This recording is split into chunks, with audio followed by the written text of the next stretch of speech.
안녕하십니까. 인문학연구소 인현입니다. 이번 시간에는 우리 역사 속의 범죄자들 쉬운 8번째 화학적 거세 논란의 중심 김근식 사건에 대해서 살펴보도록 하겠습니다. 쉬운 8번째 쓰레기 중에 쓰레기 미성년자 연쇄 성폭행의 범인 김근식 1. 화학적 거세 논란의 중심이 된 김근식 2024년 3월 31일 17년 전에 아동 강제추행 등의 혐의가 드러나면서 출소 하루 전에 다시 구속이 된 연쇄 성범죄자 김근식이 1심에서 징역 3년을 선고받게 됩니다. 다만 성폭력 범죄의 처벌 및 피해자 보호 등에 관한 법률 13세 미만 미성년자 강간 등의 위반 혐의로 징역 2년과 위치 추적 전자장치, 우리가 흔히 전자팔찌라고 이야기하죠. 전자팔찌 착용 10년, 성폭행 프로그램 200시간 이수 명령이 내려진 것이죠. 그리고 더불어 2019년 12월과 2021년 7월에 전남 해남교도소에서 교도관을 폭행한 혐의와 2017년에서 2019년 사이에 동료 재소자들을 수차례 폭행한 혐의에 대한 징역 1년을 더해서 총 3년형을 받게 된 것입니다. 이 판결도 참 어처구니 없게 느껴지지만 더 안타까운 것은 검찰이 청구했던 성충동 약물치료, 이른바 화학적 거세가 기각이 된 점입니다. 사실 김근식은 이미 12명의 미성년자들을 성폭행해서 15년의 수감 생활을 마치려던 중에 추가적인 미성년자 성폭행 사건이 밝혀지면서 재수감된 상태였던 거죠. 그럼에도 불구하고 재판부는 다음과 같이 화학적 거세에 대한 기각 사유를 밝힙니다. 김근식의 다른 성범죄 사건으로 15년간 수용 생활을 한 점, 이 사건에 대한 징역형 선고를 마친 이후에 신체에 영구적인 영향을 초래할 약물이 필요할 만큼 재범이 우려돼 약물 치료의 필요성이 있다고 단정하기 어려운 점 등을 참작했다라는 거죠. 김근식이 15년 동안 수용 생활을 한 거는 다른 성범죄로 인해서 한 거예요. 근데 그게 왜 또 다른 성범죄 사건의 심판에 있어서 기각 사유로 들어가는지, 이 법을 전공하지 않은 저로서는 굉장히 이해가 되지 않지만, 무엇보다 12명의 미성년자를 성폭행한 전과자가 이 여죄가 또 다른 범죄가 추가로 밝혀진 상태에서 재범의 우려를 단정하기 어렵다라는 말 역시 도무지 이해가 가지 않습니다. 물론 성충동을 약물로 억제하는 화학적 거세에 대한 부작용이 검증되지 않았다거나 약물로 인한 성충동 억제의 경우 다른 약물로 또 중화시킬 수도 있기 때문에 그 효과가 뚜렷하지가 않다라는 주장도 있기는 해요. 실제로 약물 투약을 중단하면 다시 회복이 되기 때문에 거세라는 표현도 적절하지 않고, 실제로 성기능 장애를 지닌 사람들 중에서도 성폭행을 저지르는 경우가 많기 때문에 기대의 효과를 얻기 힘들다라고 이야기하기도 합니다. 실제로 예전에 우리 역사 속의 범죄자들 29번째로 다루었던 이영학 사건에서도 이영학은 자신의 성기에 보형물을 주입하다가 성불구 상태가 됐습니다. 그럼에도 불구하고 자신의 딸 친구를 성폭행하고 살해했기 때문에 이런 주장에 대해서도 어느 정도 납득할 수는 있어요.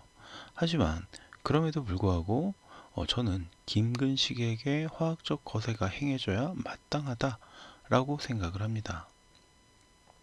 화학적 거세 방법과 과정이 이렇게 있는데, 주사제를 투여해서 성적인 이 충동을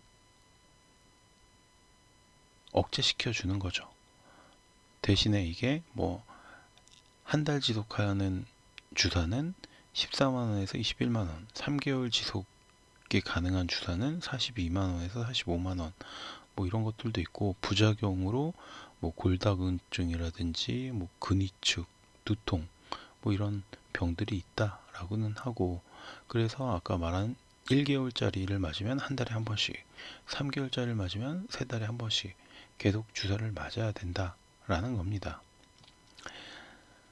뭐 그런 문제들은 있다곤 하지만 실제로 지난 8월 23일 항소심 재판에서 김근식을 정신감정한 전문의는 면담과 임상 심리사 등의 의견을 종합한 결과 약물치료 명령이 이 피고인의 소아성애증을 치료하는데 도움이 될 수 있다라고 하면서 기간은 3년 이상 계속되어야 한다라고 밝혔습니다.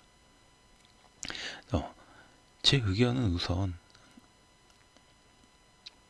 김근식이 저지른 일련의 범죄들을 먼저 살펴보고 다시 한번 피력하기로 하겠습니다.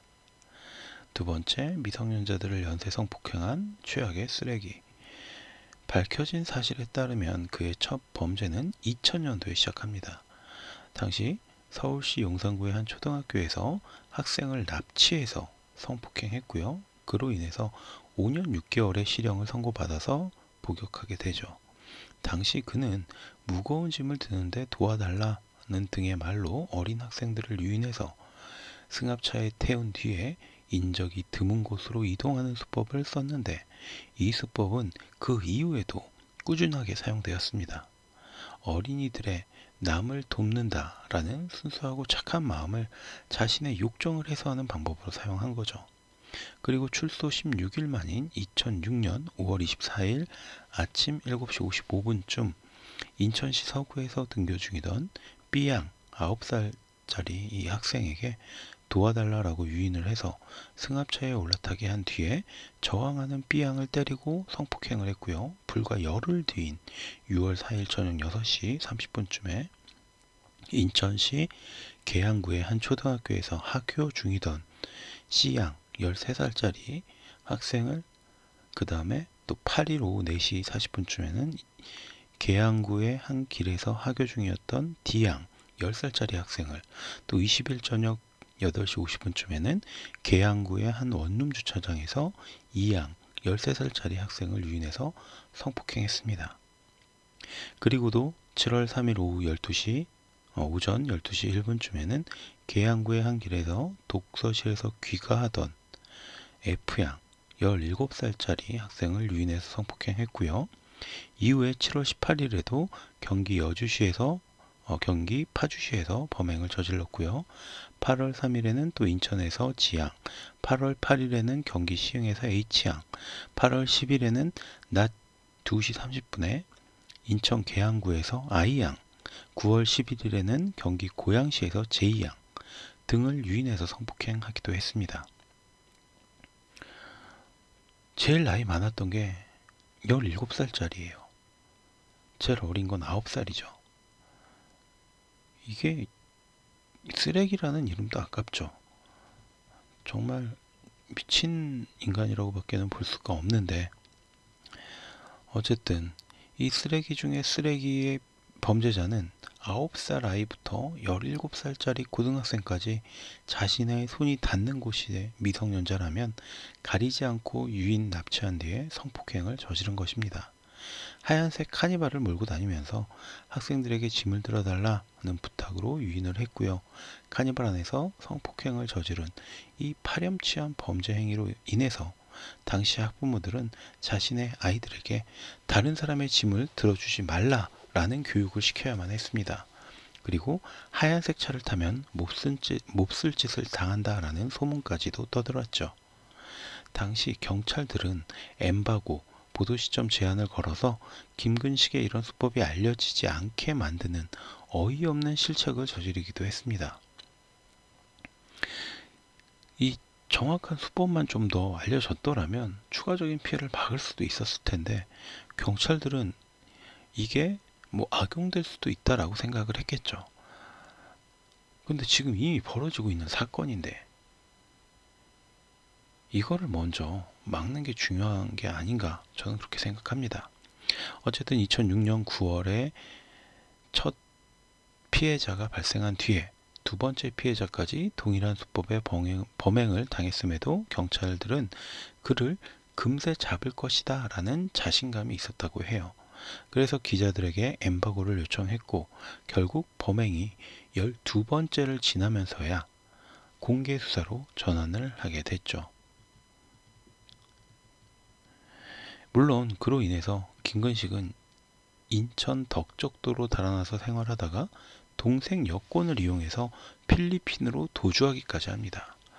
그러다가 공개 수사로 얼굴이 알려지면서 필리핀에서도 살기가 힘들게 되자 한국으로 다시 돌아와서 서울의 여관을 전전하다가 공개 수배가 된 다음 날인 9월 19일 경찰에 아예 자수를 하게 됩니다. 그리고 당시 재판부는 경찰이 피고인의 실명과 사건을 공개 수배하며 수배에 나서서 더 이상 도주가 어렵게 되자 자수해서 권고된 이후에 범행을 자백하고 수사에 협조하는 등의 정상을 참작하셔서 징역 15년을 선고합니다. 이 재판부는 정말 저는 이해가 안 돼요. 12명의 어린아이들의 인생을 망쳐놨는데 15년이 뭡니까? 첫 번째 범행 때 한 명을 성폭행해서 5년 6개월을 선고받았고 수감 생활을 했던 김근식은 출소 이후에도 11명을 더 성폭행했는데 고작 15년. 이런 초범이니까 봐준다 이런 것도 아니에요. 이미 재범이죠. 그리고 재범인 상태에서 피해자만 11명이에요. 수학적으로 한 명에 대한 범죄가 5년 6개월이었잖아요. 첫 번째. 근데 11명에 대한 범죄는 15년이다. 산수적으로 우리가 산수를 해도 이건 아니죠. 어처구니 없고 감정적으로는 더 이해가 안 되는데 어쨌든 당시 재판부의 판결은 그랬습니다. 그리고 이 김근식의 출소일이었던 2022년 10월 17일을 하루 앞두었던 16일 수원지법 안양지원 송중호 부장판사는 성폭력 범죄의 처벌 등에 관한 특례법 위반 혐의로 현재 안양교도소에 수감 중인 김근식에 대한 구속영장을 발부합니다. 김근식으로부터 16년 전에 성폭력 피해를 당했던 피해자 한 명이 최근 인터넷을 통해 김근식 관련 영상을 보고 가해자라고 지목을 했고 검찰이 최근 증거관계 분석을 마친 뒤에 이 같은 결정을 내린 것이죠. 그러니까 김근식은 2006년 11명이 아닌 12명의 미성년자를 성폭행했던 겁니다. 물론 밝혀지지 않은 또 다른 피해자도 아마 있을 수 있을 것이다 라고 생각합니다. 덕분에 김근식의 출소를 앞두고 들끓었던 의정부 시민들은 한숨을 돌리게 됩니다. 출소 후에 지낼 마땅한 주거지를 찾지 못했던 김근식이 경기도 의정부시에 있는 법무부 산하시설에 거주하게 되었다라는 소식으로 인해서 해당 지역 주민들이 거세게 반발했기 때문이었죠. 특히 김동근 의정부 시장은 우리 시가 동원할 수 있는 모든 물리력을 동원해서 막을 것입니다. 시민 여러분들께서 함께 해주셔야 우리는 막아낼 수 있습니다. 라면서 적극적인 반대 의지를 표명하기도 했습니다. 어쨌든 간에 지난 23년 6월 첫 항소심 공판과 8월의 두 번째 공판에서도 화학적 거세에 대한 결과는 정해지지 않았습니다. 다만 저는 이미 동종의 전과가 있는 범죄자가 출소하자마자 불과 4개월여 만에 12명의 미성년자를 또다시 성폭행했던 이 사건을 우리가 심각하게 받아들여야 된다고 생각합니다. 1968년생인 김근식은 올해 55살이고요. 3년의 형을 더 살고 나와도 60살이 되지 않아요. 당연히 재범의 우려가 높을 뿐만 아니라 교도소 내에서도 다른 재소자는 물론이고 교도관들까지 여러 차례 폭행을 했을 정도로 폭력성도 높은 인물입니다. 화학적 거세가 만능이 아니라는 사실은 알고 있습니다. 다만 우리가 간과하는 점은 범죄자에게 가해지는 처벌은 다른 범죄자들 혹은 예비 범죄자들에게 본보기가 되어줄 수도 있다는 거죠. 범죄자 혹은 예비 범죄자들이 보았을 때 저런 짓을 저질렀는데 저게 끝이야? 가 아니라 저런 짓을 저지르니까 저렇게 되는구나 라는 인식을 좀 심어줘야 되는 게 아닐까라는 생각이 듭니다. 사람을 죽이고 어린아이들을 성폭행하는 쓰레기들이 이런 사건에서 인권을 외치는 분들을 비난하고 싶지는 않습니다. 분명히 그들의 노력으로 나아진 점도 있기 때문에 우리가 흔히 인권운동가라고 하는 분들을 욕할 이유는 없어요. 하지만 그로 인해서 피해자의 인권이 유린당한다면 본말이 전도된 것은 아닐까라는 합리적인 의심을 해보아야 되겠죠.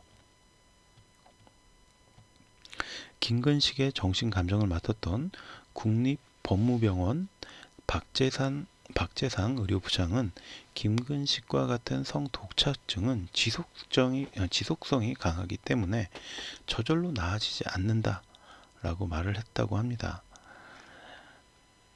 그 말처럼 이 김근식은 여전히 위험인물이고요. 3년 뒤에도 마찬가지일 것입니다. 그렇다면 화학적 거세는 김근식의 인권을 유린하는 조치가 아니라 우리 아이들의 안전을 지키기 위한 최소한의 조치가 되는 것이 아닐까라는 생각을 해보게 됩니다. 저도 딸을 키우는 아빠로서 개인적으로는 화학적 거세가 아닌 아예 물리적인 거세를 해야 된다라고 주장하고 싶어요.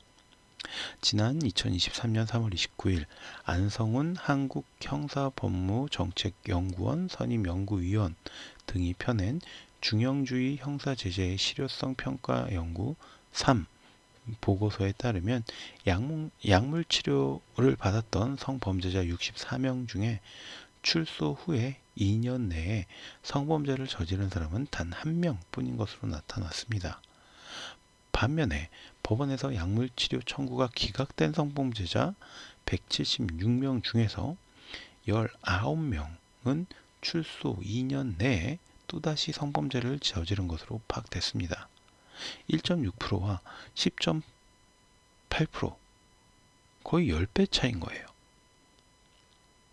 화학적 거세가 맞는 키는 아니겠지만 또 시간적, 경제적 비용 소모도 있다고는 하지만 다른 피해자를 막기 위해서 그리고 다른 범죄자를 막기 위해서도 이 조치는 꼭 필요한 것이 아닌가 라고 생각을 해보게 됐습니다.